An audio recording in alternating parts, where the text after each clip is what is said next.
On Kuf Hey Amud Beis, the Mishnah. So in last Mishnah we mentioned the shiurim for sewing and tearing, and as Tosfos said, there was an introduction for this Mishnah. Hakereya b'chamose, one who tears the clothing because he is angry, or v'al meisei, for someone who passed away, he does kriya, or v'chol ha'mekalkelin. These are just two examples. But anyone else who does the malacha and it's damaging, pturim, it's not a isur deiraisa, it's only a isur derabbanan. However,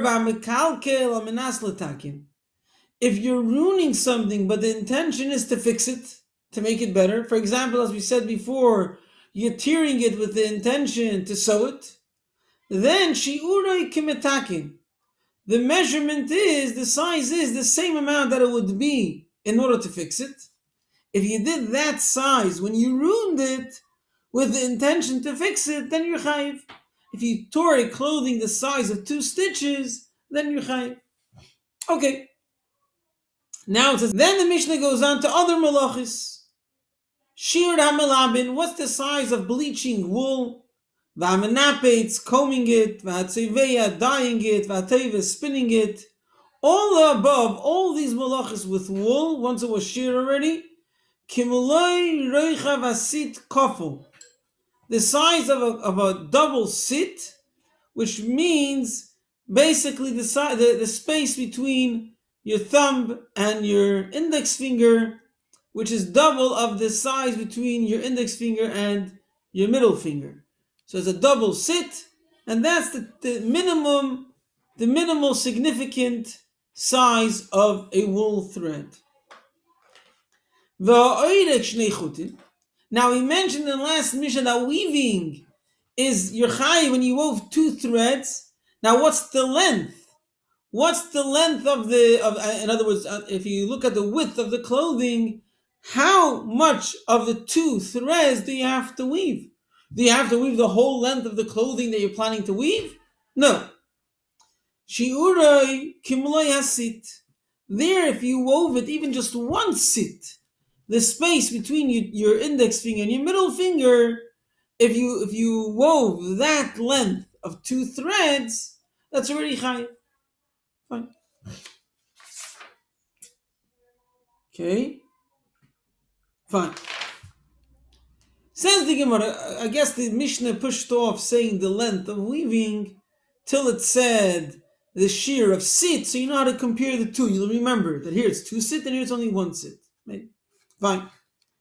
Says the Gemara V'Raminu, our Mishnah said that if you tear something because you're angry, you're potter. But I have a Baraisa which contradicts that, both details. Tearing when you're angry and tearing for someone who passed away. V'Raminu akiriyah b'chamosu ba'evli v'almeisei chayiv.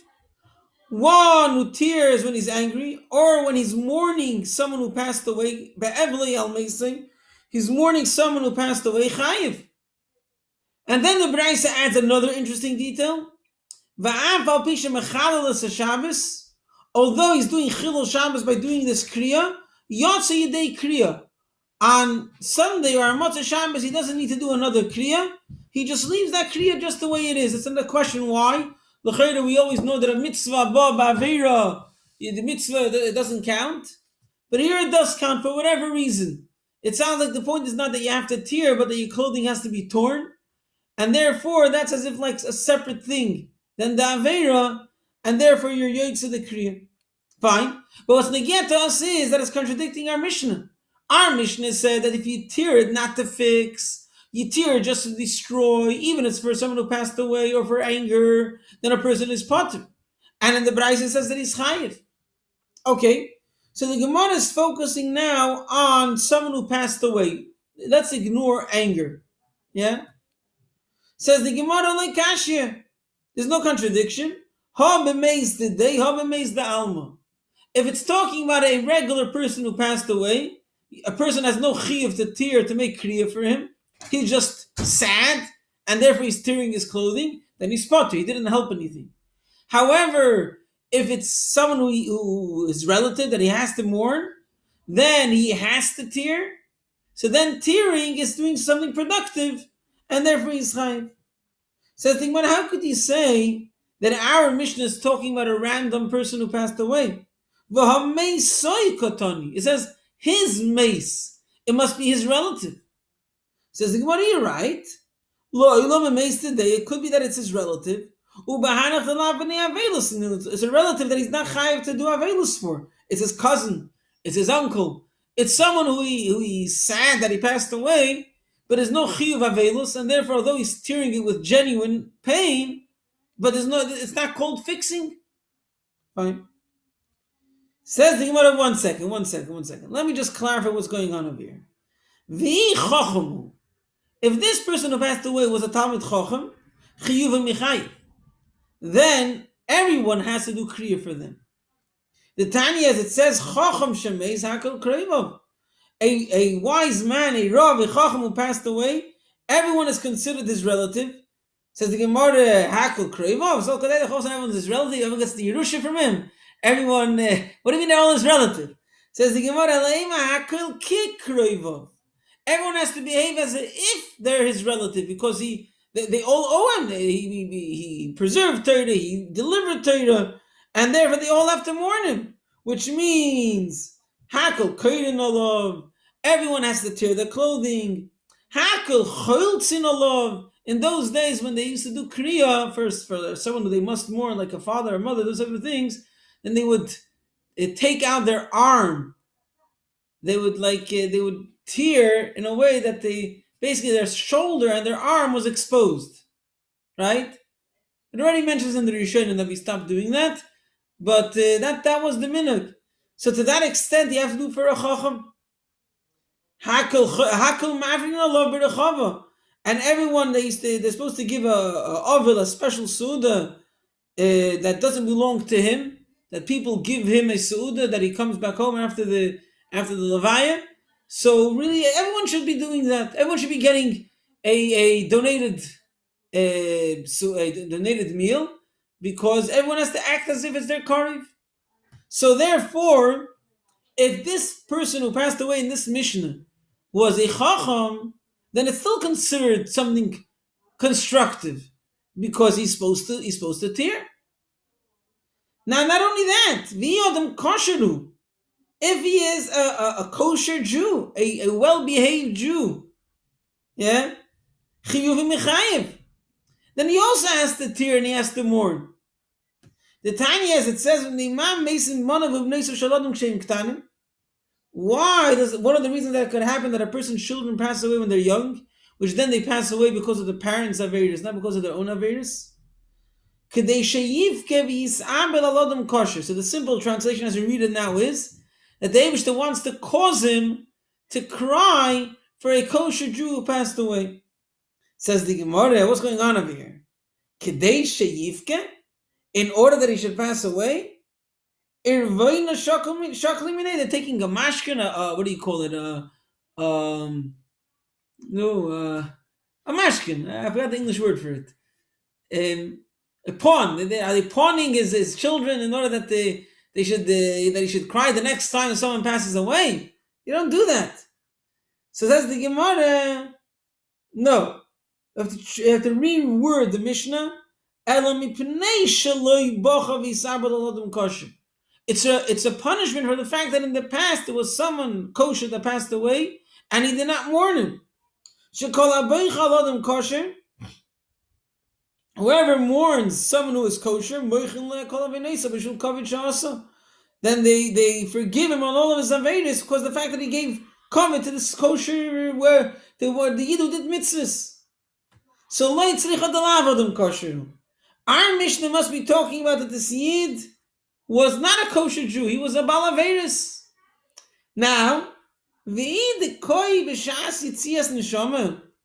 if he was standing there while the person was passing away, when it's a non-kosher Jew, a Jew who did a lot of averis, and he was there while he was passing away, he must tear. Let's wait till we finish this. The Tanya Rabbi Shimon Elazar when a person stands near someone who passes away while he's passing away, he must tear. What is this compared to? The Sefer Torah shenisrifa, A Yida Bala Veris is considered the Sefer Torah. And therefore, when he's passing away, when his neshama goes away, it's like a Sefer Torah being burnt. And Rashi says because every Yid has Torah and mitzvahs, and therefore every Yid who passes away, no matter how much of a Bala Veira he is, he's a Sefer Torah. And therefore, when a person is standing there while it's happening, he must mourn. So it must be like tzricha de leikoi b'shas yitzias neshama. So our Mishnah is talking about someone who heard that a Russia passed away, and he wasn't there, and he was so sad that a Jew passed away, and he tore his clothing. So then he is potter. However, if it was a Russia but he was there, it was a kosher Jew but he wasn't, and he wasn't there even, then he would be chayiv because he's doing something constructive. Now, how does this all apply to halacha? So it's not so clear. It doesn't. It's definitely an adam kosher. So it sounds like that the halacha is that it's not that he has to tear for an adam kosher, is that he should be sad for an adam kosher. And therefore, if he expressed that by tearing his clothing, it's still considered a right and productive thing, and therefore he will be chayiv. Okay, regarding chacham, let me just see 1 second. Let's bring this out.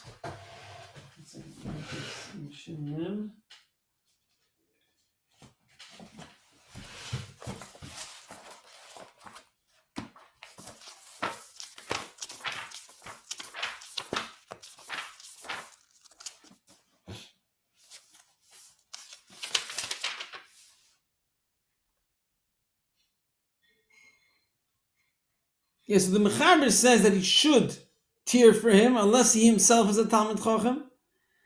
And the Ramah says that he doesn't have to tear for an Adam Kosher, he has to just cry and be mis'abel. In a Chacham or a Talmid Chacham, then it says you should tear, but then the Ramah says no. Lepoyel, the minig is that only if it's his Rebbe, that's when you tear for him, but not if it's any other Talmid Chacham. Can I ask a question? According to the opinion that, let's say for Adam Kosher, a person does not have to tear, but is allowed to tear or should tear, is that a problem?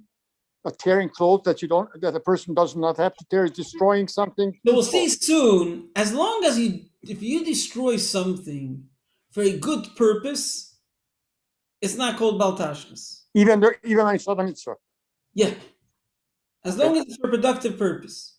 Now, this last halacha about tearing clothing when you're by someone who passes away, so in the later poskim it says that it was stopped, the practice was stopped for a very simple reason.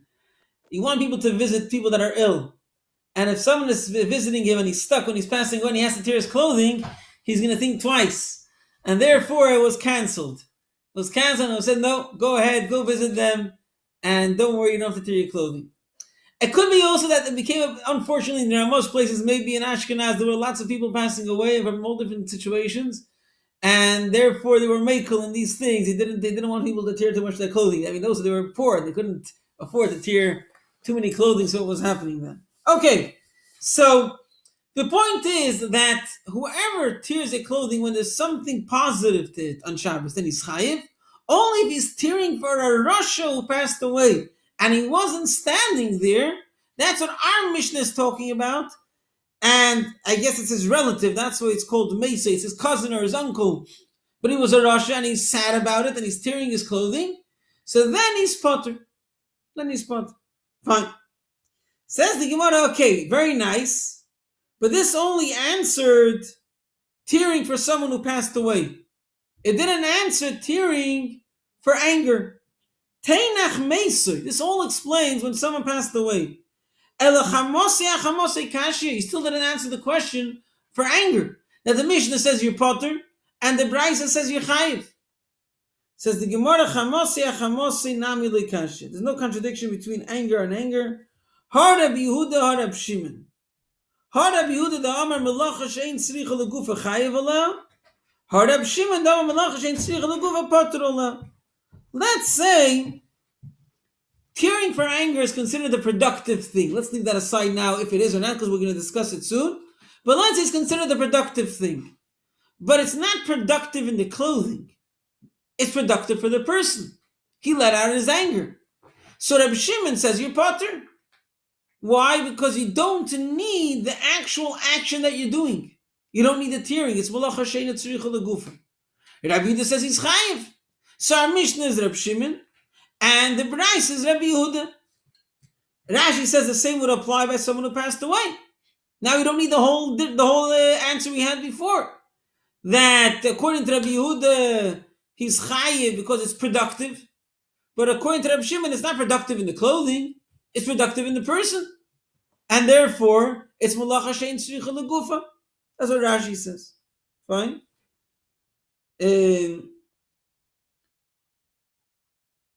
Okay. Says the Gemara, 1 second. This is called malacha she'eina tzricha legufa. A productive malacha, not in the object that you're doing the malacha in, is productive to tear clothing for anger? Not at all.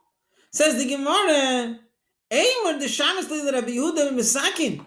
When did Rabbi Yehuda say that you're chayiv for a malacha that's eina tzricha legufa if you're doing something productive? The mekalkel, when you're ruining something? Mishamas le, did you ever hear that he says you're chayiv? Omer Rabbi Ovin, no. Hanami misakin, it's also considered productive. The ka'avid nachas ruach leyitzroi. He's calming down his anger. He tears the clothing and he's not angry anymore. So it's productive. Says the Gemara, okay. Now there's two girsois really in the Gemara over here. There's the old girsa, as Rabbi Chananel brings, that the Gemara asks, Hai tikunahu? Is this considered productive? And we're going to see soon why is it not productive? Because you're it's like Oived Avodah Zarah. You're not helping your Yetzer Hara when you're calming it down. You're feeding it. You're feeding it. You say, you're right, you're angry, and now you let it out, and now you're calm. Thank you. Yeah? You're basically putting him in charge. So you're not doing anything constructive. Another girsa is, like we have in our Gemara, Ukahai gav them mishori. He says, you know what? It could be considered constructive regarding Shabbos. That's what the Rambam says. He passes that the Yitaka is chayiv, because it is constructive for his Yetzer Hara. But you're not allowed to do it. And the other example that the Braisa brings, tearing for someone who passed away, which is a mitzvah, is something which you're supposed to do. From the fact that the Braisa puts it next to tearing for someone who passed away, sounds like it's a good thing. But it's a bad thing. Unlike today's psychologists say, yeah, you're allowed to be angry, just don't hurt anyone. The Torah says you're not allowed to. And if you're doing any action to feed that anger, you're basically feeding it. You're basically telling yourself, okay, you're right, you have a point.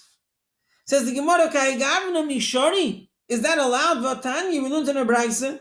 Rabbi Shimon allows Rabbi Shimon Chilfa Bar Igra. Rabbi Shimon says the name of Chilfa Bar Igra. Shamar Shimon Rabbi Yechon Ben Nuri.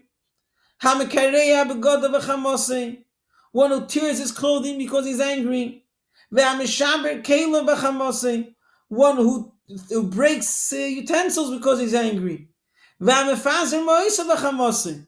One who pours out his money because he's angry. He takes his wallet and he just throws it because he's angry. Why? Shekachum nosi shel Yetzer Hara. Hayom eimer le'asei kach, u'lamacha eimer le'asei kach, acha eimer le'avodah zara. So, what is the Yetzer Hara telling him? Yetzer Hara is the one who's being angry, obviously, and you're listening to him, and he's telling you, according to some opinions, he's telling you to ruin something. Although when he's pouring out his money, maybe he's pouring it out in the street, and therefore he's like also ruining his possessions. Maybe that's what it means. Or in a simple understanding, the anger is Yetzer Hara, and he's telling you do something based on that, and you are listening to him. So it's a small thing, not a big deal, but as a result of that, he's becoming in charge. And tomorrow I'll tell you other things until he can tell you to serve Avodah Zarah. You're going to listen to him because you're putting him in charge. Amar Rabbi Ovin, my Korah, which pasuk proves this point? It says, Lo yibach keil zor, v'lo yisishtacha v'lo keil neichor. You should not have in you a getchka. How do you have in you a getchka? And you shouldn't bow down to him. So you don't have to say kel, because it's avodah zarah. You're right, but the Rebbe used to say kel.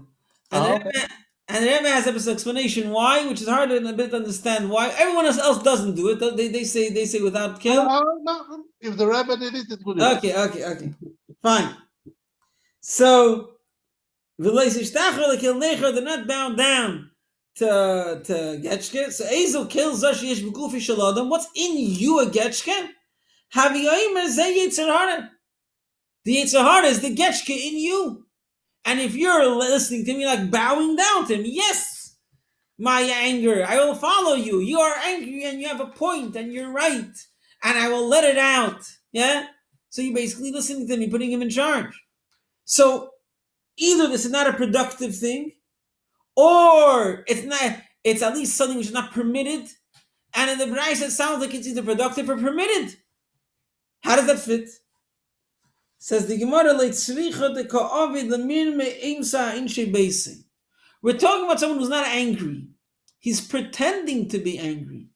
He's pretending to be angry in order that those that are supposed to listen to him should listen to him. Which is not something which you're allowed to do. A parent to children, a master to his servants. He's allowed to show, he should not be angry, but he's allowed to show as if he's angry in order a wife or a husband. If anything, the other way around. But yeah, it doesn't say that over here. It doesn't say that. It says about parent to children, master to his servants, so they can, if they want to like prove their point and break something. So it sounds like from the Gemara they're allowed to. As you were asking before, it's not baltashkas because it's productive. It's to show your control in a place that you're supposed to have control. Now, we're going to bring now examples from Amiroyim, which they did even more. They were careful that it shouldn't actually be breaking anything. They were careful that they just pretended to break something. What was that? So, Kihad Rabbi Yehuda Shalif Matzvayosah. Rabbi Yehuda would pretend that he's tearing the clothing, but really he just pulled out threads that were sewing the edge, the whatever you call it, the border of a clothing that was sewing it to the clothing. He pulled that out. It's easy to fix. It's not really ruining the clothing, but he made like, I'm tearing the clothing, and he knew he was in control. So he knew what he was doing, and he just tore the seam, and that was fine. Or another example, Rav Acha Bar Yankiv Tavar Mani Tvire. He took a broken bowl or something and he smashed it. It was broken already. It was meant for the bin. Go figure out after it was broken. He broke it again to prove his point. Rav Sheishes, okay, I don't know how to explain this exactly, but he took some herring juice and he poured it on his maid's head. Now, what was he pretending to do, and why was that something not so horrible? I don't know exactly how that works. But he took some herring juice and he poured it on her head. That was how he pretended to be angry. I guess she could wash it off. It wasn't something irreversible. Yeah? Rav Abba Tovar Nachtemo. Rav Abba would take a cover of a jug, I guess something very cheap, something I guess disposable or something like that, and he would break that. That wasn't considered baltashkas, I guess, or something not so useful anyways, and he just broke that. Fine. So these are examples of those that didn't even really break anything, but that shows you that the concept of pretending to be angry for those that you're supposed to instruct, in order that they should listen to you, they should obey you, that's allowed, and that's what the Bryce is talking about. Either when it says that it's chayiv or when it compares it to tearing for someone who passed away. Fine. Says the Gemara, now that we mentioned about mourning someone kosher, so we're bringing some things about that. Amud Reb Shimon ben Pazi, Amud Reb Yeshua ben Levi Mishumar Kapara Kol Ameid D'Mois Aladum Kosher, one who cries for a kosher Jew who passed away. Hakadosh Baruch Hu Seifron, Hashem counts his tears. Umanichan the base Genozav, and he puts it in his treasures. Shenem, as it says, Neidi Safarto, My cries, my mourning, you have counted. You counted. Sima dimosi v'neidecha. You put my tears in your jug, in the place that you store these tears. Haloi b'sifra secha, literally in your bookcase, but it means also in your counting. Count my tears. Fine. If you're too lazy and therefore you're not mourning someone, a wise man who passed away, he's worthy that he should be buried alive. As it says, they buried Yeshua in the border of his portion of land. Betimna serach osher bahar Ephraim. Betimna serach asher bahar Ephraim. In the place called Timna Serach, which is in the mountain of Ephraim, it's Tzvoin lahar Gosh, the north side of a Har Gosh, of a volcano, it sounds like. But I guess there was no volcanoes over there. So why was it called a Har Gosh? So just then the mountain stormed on them, and it was like showing them I shouldn't really tip over you and bury you all because they didn't really mourn Yeshua so well. They didn't respect him the way he was supposed to be respected, and they didn't mourn him properly, and therefore they were worthy that the mountain should just cave in on them. Fine. One who's lazy and he does not mourn a chacham properly, or he doesn't mourn him. Yomi. He does not have long life. Mida connected mida. Shenever bisasa with the equivalent measurement. Bishalcha to riveno. He will fight against it when he's sending it away, which means since someone did not mourn for someone important that passed away, which means he doesn't value a Jew's life, then Hashem says, okay, if you don't value, then whatever, you won't value him also. Fine. And how could he tell me that they were punished? For the fact, we just said before that they didn't mourn Yeshua. And then you're telling me now that someone who doesn't mourn a tzaddik doesn't have long life. But it says in the pasuk the opposite. As long as Yeshua was alive, the Yidden served Hashem. And all the life of the old people, not the old people, the shoftim, the heads of the Yidden, they had long days after Yeshua, which means they did have long life. So although they didn't mourn him properly, they still have long life. Amalei Bavloi said Rabbi Yechon to Rabbi Chia, you Babylonian. Let me answer you. Yomi Meherichu. They had long days. Each day was long, was good, was productive. Shanim Leherichu. They didn't have long years. They didn't live a long life. Each day was long. Each day was good. They had a good life, but not so long. He says, what do you mean? When the Torah says that if you follow the Torah, then you and your children will have long days. It only means good days, not long years. He says no. Bracha shani. When the Torah gives a bracha, any understanding that you may have in these words are included. When the Torah tells a story, then if it's not very explicit, it could be only including one thing, not another thing. Fine. If a family, one of the children, a family member passes away, then all the brothers should fear. Maybe it's a din on them, maybe it's a din on the family.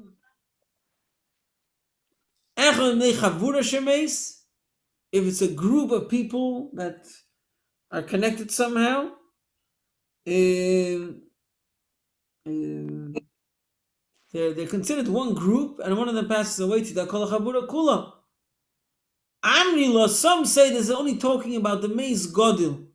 If an adult passed away, I'm sorry, if the oldest of the family passed away, because if the strongest and the oldest was punished, who knows if the rest, what's happened with the rest? V'amrila, and some say the Meis Koton.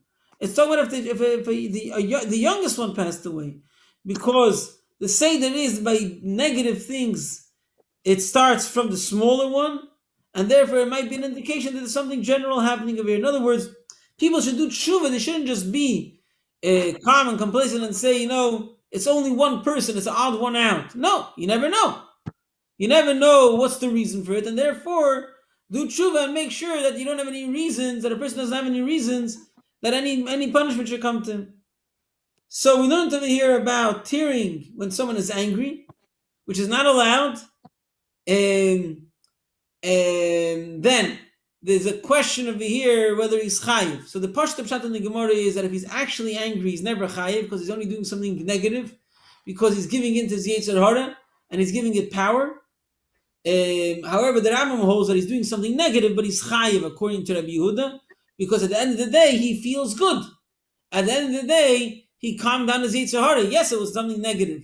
Yes, he gave in and he gave him power, but he feels good, and therefore he's chayiv according to Rabbi Yehuda, and according to Rabbi Shimon for sure he'll be potter because he doesn't need the actual tear. Then, not according to Rambam, or at least according to Rambam's pshat, in the Brisa it sounds like it's something which is allowed to do, to tear when someone is angry, but it's clearly not allowed. So the Gemara explains we're talking about someone who pretends to be angry in order to instruct, in order to guide those who he is meant to guide. So he pretends to be angry, and for that, according to a lot of Rishonim, he's allowed to actually tear and break things because it's for a positive reason. So he's allowed to do it, or at least in the example that the Gemara brought, when he's pretending to break, he's pretending to be angry, pretending to break. That's for sure fine.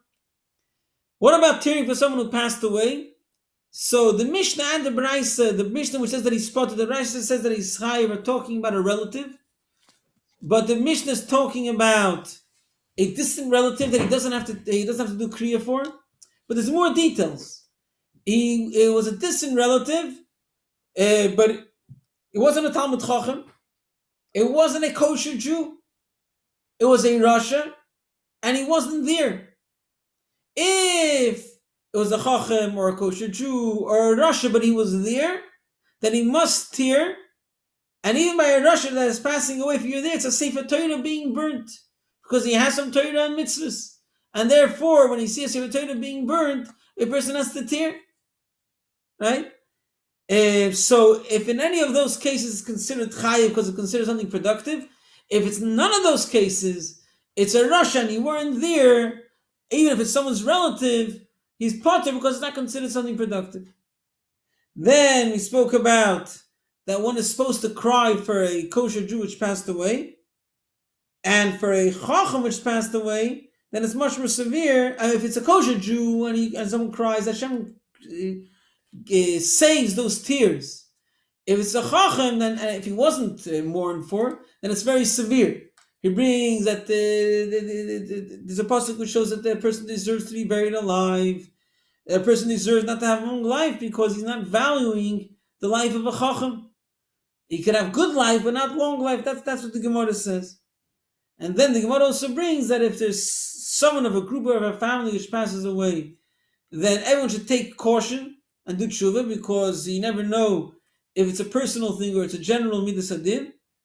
And the question is when a person has to be worried, whether it's if it starts from the oldest or from the youngest.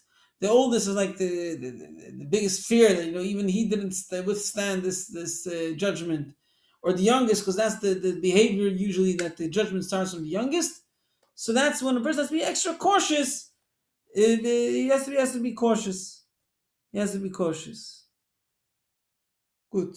That's what the Gemara is talking about. Fine.